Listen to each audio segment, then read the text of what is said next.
One more thing I wanted to emphasize, remember that if there are bad experiences, if there are negative experiences or positive, it's only feedback. All it is feedback.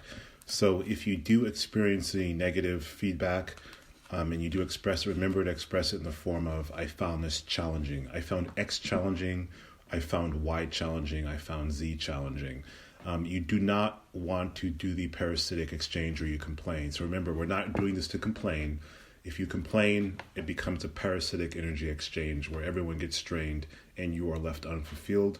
But just by changing the words by I found this challenging, it turns it more into a positive thing where you're seeing it as feedback and you're not looking for everyone to give you energy to make you feel better.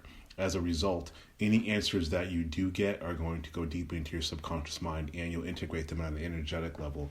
And you also find a way to sustain yourself energetically without needing to drain others. So this is something that I am not, there are no exceptions to this. So I don't want any type of pity parties, no complaining, no whining. Any challenge you have, you would state it as I find this challenging or I found that challenging.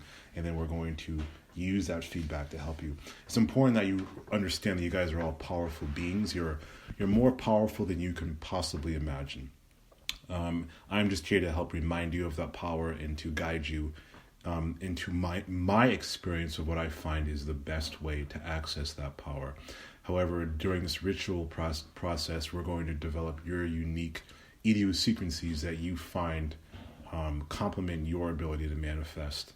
And we can't do that until we have you start posting and experimenting with yourself and giving yourself the permission to have any feedback, whether it's negative or positive. Does that make any sense to you guys? In the meanwhile, I want you to still please continue to keep listening to the MP3s unless there's a special exception. I think a few students reached out to me and we had to do some special exceptions, but other than that, unless you're having a problem with them, I want you to continue doing them because remember, we're laying the subconscious groundwork to do all of this. It's very, very important that this is covered. Another thing I wanted to mention to you again in terms of the goals in references to fear and fear-based goals. I want to use another metaphor so you can understand me clearly because most of you did, but I want to make sure you guys understand this. Now, remember the metaphor of the hiking in the helicopter, okay? Now, using a fear-based goal, theoretically you can haul ass up that mountain and fear is going to propel you up there. So the dangers being like cutthroat, things like that. And that's the majority of the world. Many people have these fear-based goals that they're pursuing while hiking. And that will get you to a degree to a certain point, all right? But now I want you to think in terms of the helicopter, okay? If you're using a helicopter, do you want your helicopter pilot to be jazzed up on adrenaline and fear to the point where they can't think clearly while operating a helicopter? So this technology that we're using works very similar to the analogy of hiking versus helicopter.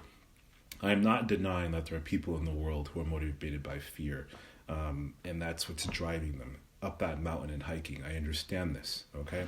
What I'm telling you, though, is if you want to fly a helicopter, you don't want to be in a state of fear. You don't want to be coming from a state of fear. You don't want to have your adrenaline pounding and where your nerves are shaking and you can barely sit still. Do you understand? Because you want to come from a place of calm, serenity, confidence, abundance.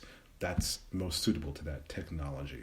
So I want you to consider what I'm saying here. And that's why I emphasize that you need to come from a place of abundance, self-love, self-acceptance, harmony, trust in yourself, courage, knowing that there's infinite abundance, knowing that it's a non-fear-based goal because using that method, you can now fly the helicopter without being jazzed up on adrenaline. Does that make any sense to you guys? Okay? So keep that in mind. In the meanwhile, also start doing your manifesting rituals and then report back your progress. Also keep in mind that just because you begin manifesting doesn't mean you can't change course. So I don't want you to freak out. I don't want you to think, oh, is this what I really want or not want? Most of you will probably make slight alterations in your goals as your healing happens because you're going to find, as most people find, that many times our goals are based upon where we are in life and mentally and emotionally. And when where we are changes, our goals change. But you can always make adjustments with that as well. So guys, you guys are having fun with the course. Keep doing this. I'm really happy with what I'm seeing so far.